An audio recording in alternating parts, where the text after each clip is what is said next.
پنجابی کی بات نہیں ہونی چاہیے. میرے ضلع میں دہشت گردی ہے اور مجھے پتہ ہے کہ وہاں ازبک تو نہیں آئے نہ وہاں پہ تاجک آئے ہیں. میرے اپنے مروت قوم کے جوان ہیں اور انہوں نے اسلحہ اٹھایا ہوا ہے. تو لہٰذا ان سے بیٹھک کرنی چاہیے نا, ان کو بٹھانا چاہیے کہ بھائی کیا تکلیف ہے ان کے اور ہم چیز کی خراج تحسین پیش کر رہے ہو.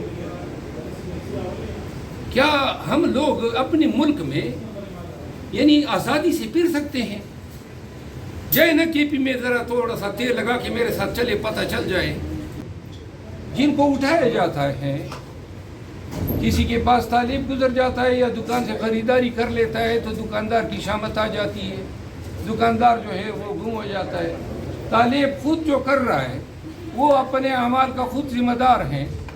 اس کے چچا کو اٹھا لیا جاتا ہے, اس کے باپ کو اٹھا لیا جاتا ہے, اس کی برادری کے لوگوں کو اٹھا لیا جاتا ہے, گھر گرائے جاتے ہیں.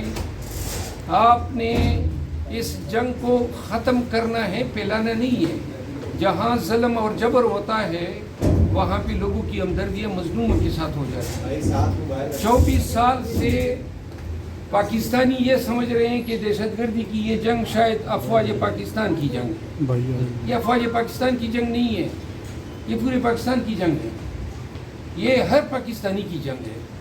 ابھی شاید پنجاب کے لوگ جو ہیں اتنے زیادہ فکر مند نہیں ہوں گے کیونکہ جو خون کی ہولی ہمارے گلیوں میں, بازاروں میں اور شہروں میں مچی ہوئی ہے, اللہ جو ہے اس کا سایہ بھی پنجاب پہ نہ پڑنے دے. لیکن کب تک وہاں آپ کے پاکستانی رلتے رہیں؟ بلوچستان میں یہ ٹرین کا حادثہ سے آپ دیکھ لیں اور اس سے پہلے آپ دیکھ لیں, پنجابیوں کو اتار کے صرف پنجابی ہونے پہ مارا جاتا ہے. یہ کوئی انسانیت ہے؟ یہ پاکستان کی میں ہم کس سوچ کی عکاسی کر رہے ہیں؟ اور یہ دہشت گردی بھی تو نہیں ہے. دہشت گردی جو ہے اس میں بھی کچھ لمیٹیشنز ہوتی ہیں, لیکن جب انسان انسانیت سے بھی نیچے گر جائے اور اتنا گر جائے کہ اس کے لیے اے پی ایس کے بچوں کو مارنا جو ہے وہ کوئی جذبہ ہو, اس کے تحت ہو, تو یہ سفاکیت سے بھی آگے کی ایک شکل ہے. اور جب سفاک لوگوں سے واسطہ پڑ جائے تو ایک دفعہ ایک جنگ, ایک جہاد کی تیاری کرنی پڑتی ہے. 24 سال سے یہ جنگ ہم لڑ رہے ہیں, لیکن 24 سال سے اس لڑائی پہ ہمارے پاس فخر کرنے کے لیے کوئی چیز نہیں ہے.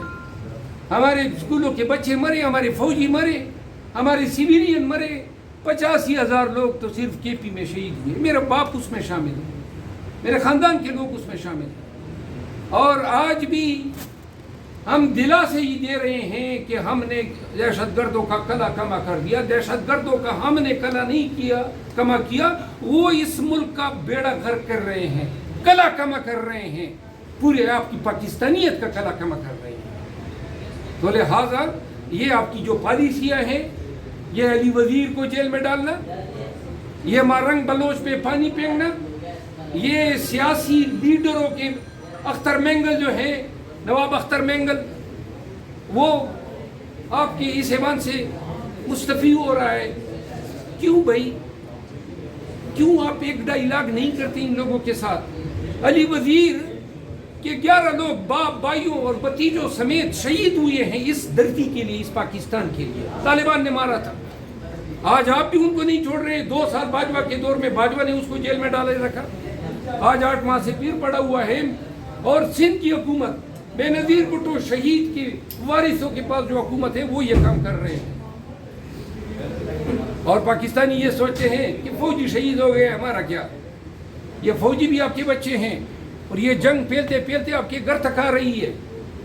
تو لہٰذا اس جنگ کو فوج کی جنگ سمجھنا. یہ پورے ٹرین کو جو ہے آئی جے کیا, کدھر تھی آپ کی؟ اور یہاں پہ آج کے رادات پیش کیا ڈاکٹر صاحب نے کہ جی ہم افواج کو خراج تحسین پیش کرتے ہیں. بنو میں آئی ایس آئی دفتر پہ اٹیک ہوا تو ٹی وی پہ پٹیاں چل رہی تھی آپ لوگوں کی میڈیا پہ کہ جناب ہم خراج تحسین پیش کرتے ہیں. 6 دہشت گردوں کو واصل جہنم کیا. وہ جو 13 بے گناہ شہید ہوئے, تو جیت آپ کی ہے. کس طرح کی جیت ہے؟ 15 آپ کے مر جاتے ہیں, 2 وہ مر جاتے ہیں, اور جناب آپ شادیاں بجاتے ہیں. کیوں کر آپ کامیاب نہیں ہو رہے ہیں؟ آپ کی انٹیلیجنس ایجنسیاں کیوں کر ان دہشت گردوں کو, خودکشوں کو ٹارگٹ تک پہنچنے سے پہلے انٹرسپٹ نہیں کر پاتی ہے؟ کیا کر رہی ہے؟ ہم تو آپ پہ نمبر 1 کے دعوے دار ہیں. تو اس ملک کی بھلائی کا سوچے نا. آج تقریریں تو بہت ہوئی, مطلب کی بات یہ ہے, میں نے تجویز آج دی ہے اور آپ کی وساطت سے, پاکستانیوں نے اس جنگ کو اپنی جنگ سمجھنا ہے. یہ فوج کی جنگ نہیں ہے, اور فوج نے منمانی نہیں کرنی ہے کہ جی میں ہی پالیسی وضع کروں گا اور میں ہی سرحدوں پہ اور ایران اور افغانستان کے ساتھ تعلقات کی جو ہے پالیسی مرتب کروں گا. یہ کام ملک کی مفاد میں ہونا ہے, یہ کام سیاستدانوں نے کرنا ہے, یہ کام پارلیمان نے کرنا ہے. اور میں نے تجویز دی ہے کہ آئے تمام سیاسی پارٹیاں اور فوجی قیادت بیٹھ جائے اور وہ پالیسی مرتب کرے جو 2 ماہ کے لیے نہیں ہو, 4 ماہ کے لیے نہیں ہو. گڈ اور بیڈ طالبان کی پالیسی نہیں ہو, اب ان کو نکالنے کی پالیسی نہ ہو, یا چند ماہ بعد واپس لانے کی پالیسی نہ ہو. ایک پالیسی بناؤ کہ سے بگ نو ٹو ٹیررزم, دہشت گردی نامنظور, اور یہ ہر شکل میں نامنظور ہونی چاہیے, اور ہر قسم کی اور ہر وقت کی. آج جو پالیسی وہ 20 سال بعد بھی پاکستان کی ریاست کی وہی پالیسی ہونی چاہیے. یہ مصلحتوں کے تحت ہفتہ پالیسیاں تبدیل کرنا یہ اس ملک میں امن, شانتی اور سلامتی کا باعث نہیں بن سکتی ہے. پاکستانیوں کو, ان کے بچوں کو, ہمارے شہریوں کو امن کی ضرورت ہے. بازاروں میں اور اسکولوں میں جب اپنے بچوں کو بھیجیں تو ہمیں یہ فکر نہیں ہونی چاہیے کہ وہ واپس زندہ آئیں گے بھی نہیں, یا ان کا بھی عشر APS کے بچوں کی طرح ہوگا. ٹرینوں میں جانے والے, شاہراہوں پہ, روڈوں پہ, موٹر ویز پہ جانے والے مسافروں کو یہ اندیشہ نہیں ہونا چاہیے کہ کوئی ناکہ بندیاں کر کے ان کے شناختی کارڈ چیک کرے گا کہ نام میں کہیں حسین تو نظر نہیں آ رہا ہے. تب ہی کہیں جا کے ہم اس ملک میں امن لا سکتے ہیں. اور یہ آپ سب کی, ہر ایک کی یہ جنگ ہے. یہ جنگ فوج کی جنگ ہوتی تو فوج جیت چکی ہوتی, 24 سال سے لڑ رہی ہے. جب تک پاکستانی اس کو اپنی جنگ نہیں بنائیں گے یہ جنگ ہم نہیں جیت سکتے.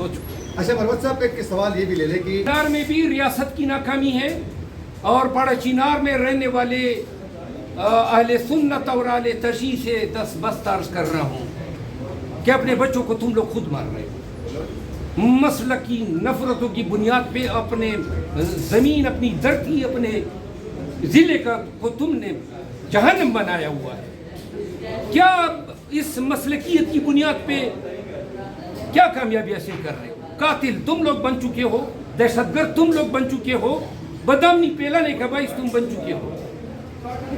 خدا را اپنی نسلوں پہ رحم کرو. فرشتے نہیں آئیں گے, نہ افغانستان سے لوگ نازل ہوں گے تمہارے درمیان امن کرانے کے لیے, جب تک پاڑا چینار کے لوگ خود یہ تصویر نہیں کرتے ہیں کہ ہم نے اپنی صفوں میں موجود تمام شرپسندوں کو جو ہے ٹکانے لگانا ہے, ان سے ہتھیار لینے ہیں. یہ بدامنی جو پاڑا چینار میں ہے وہ کہیں باہر کی لائی ہوئی نہیں ہے, وہ وہاں مسلک کی بنیادوں پہ یہ 2 طاقتیں آپس میں